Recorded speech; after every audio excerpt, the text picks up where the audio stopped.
လေးလာတာတော့နှစ်ကျော်လောက်ရှိသွားပါပြီနည်းနည်းတော့ပြင်ဆင်ထားပါတယ်ကိုရီးယားစာနဲ့အပြင်ဒီယဉ်ကျေးမှုနဲ့ပတ်သက်ပြီးတော့စာအုပ်လေးဖတ်ပြီးတော့ YouTube ကနေပြီးတော့လည်းကြည့်ထားပါတယ်နည်းနည်းတော့ပြင်ဆင်ထားပါတယ်ဟုတ်ဒီပြိုင်ပွဲကိုရှောက်ဖြစ်တဲ့အချိန်ကစပြီးတော့ဒီလေးလာမျိုးကိုယ့်အကိုတွေးထားတာပေါ့နော်ဒါပေမဲ့အချိန်အများကြီးပဲအလုံးနဲ့တစ်ဖက်ဆိုအချိန်အများကြီးမရှိဘူးမဲ့တက်တဲ့ကတော့အချိန်ယူပြီးတော့လေးလာဖြစ်ခဲ့ပါတယ်ဒီကနေပတ်သက်ပြီးတော့အရေးပါပါတယ်ဘာဖြစ်လို့လဲဆိုတော့ဘဝရဲ့ဘယ်လိုပဲဖြစ်ဖြစ် memory တစ်ခုကိုလုံနိုင်ခဲ့တယ်ဆိုတော့ဖြစ်ခဲ့မယ်ဆိုရင်လုံနိုင်ခဲ့တယ်ဆိုရင် memory တစ်ခုဖြစ်မှာဖြစ်တဲ့အတွက်ကြောင့်မို့လို့အရေးပါပါတယ်ကိုရီးယားကိုလည်းအရန်စိတ်ဝင်စားတဲ့အတွက်ကြောင့်ကိုရီးယားစာတင်နေရတာတော့ K-pop ပေါ့နော် K-pop ကနေစလာပြီးတော့ကိုရီးယားမွန်းနွားတွေအခြားအကြောင်းအရာတွေစတင်ဖြစ်ကြတယ်ပြီးတော့ကိုရီးယားစာတင်ဖြစ်တာပေါ့နော်အားကြောင့်လေ့လာခဲ့လဲဆိုတော့ဒီ master ကိုကိုရီးယားမှာသွားပြီးတက်ချင်တာချင်းအဲ့ဒါကြောင့်မလို့ကိုရီးယားဘာသာစကားကိုပြင်ဆင်ခဲ့တာပါလောက်ချတာပထမဆုံးပြန်လို့ဆိုတော့စိတ်အများကြီးလောက်ချပါတယ်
အရင်တော့ကိုရီးယားအရင်သွားခြင်းနေရပြတော့အမြဲတမ်း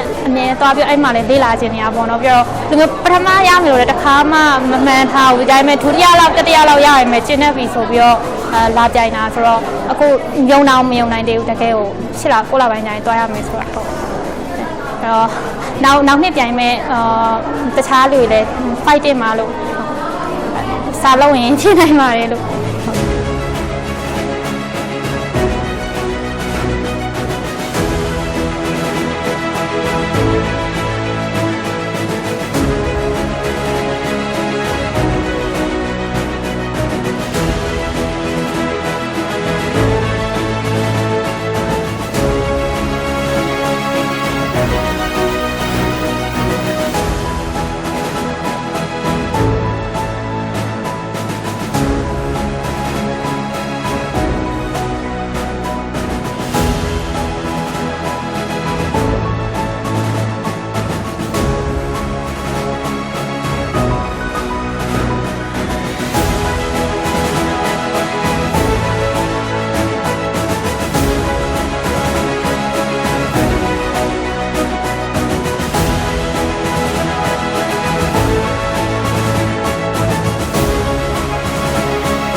အခုထိကိုမယုံနိုင်ဘူးပေါ့နော်အတိုင်းထက်လို့ဝမ်းသာမိပါတယ်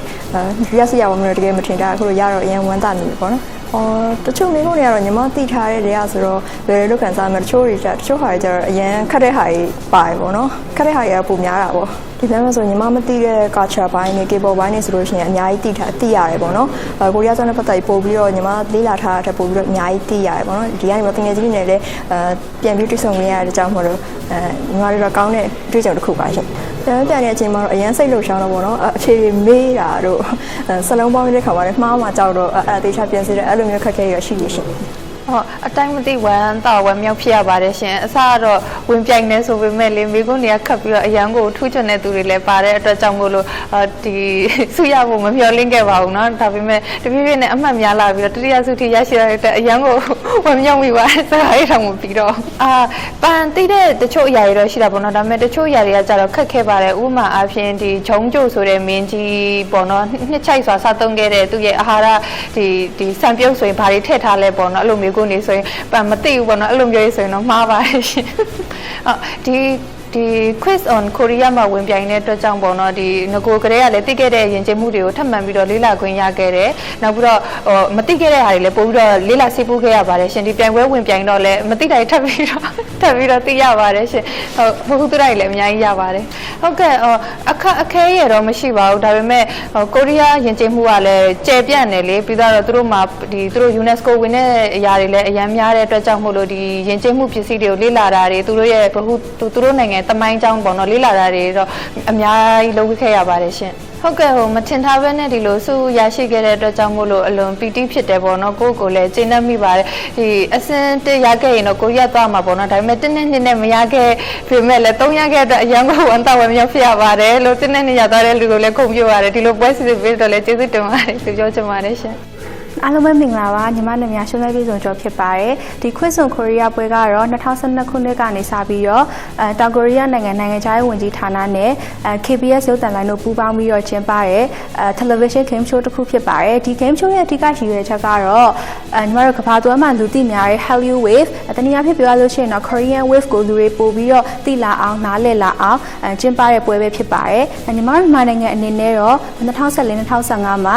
ဒီဟိုပါတော့တောင်ကိုရီးယားနိုင်ငံဆိုးမြို့မှာပြုလုပ်တဲ့ final ပွဲကိုတွားရောက်ရှင်နေခဲ့ပူပါတယ်ဒီ2023ညီမတို့စီကနေပထမရသွားတဲ့ဝင်းနာကလည်းဒီတောင်ကိုရီးယားနိုင်ငံဆိုးမြို့မှာကျင်းပမဲ့ပွဲမှာအကောင်းဆုံးရလဒ်တွေရရှိပါစေလို့ဆုတောင်းပေးပါရစေအားလုံး fighting ပါ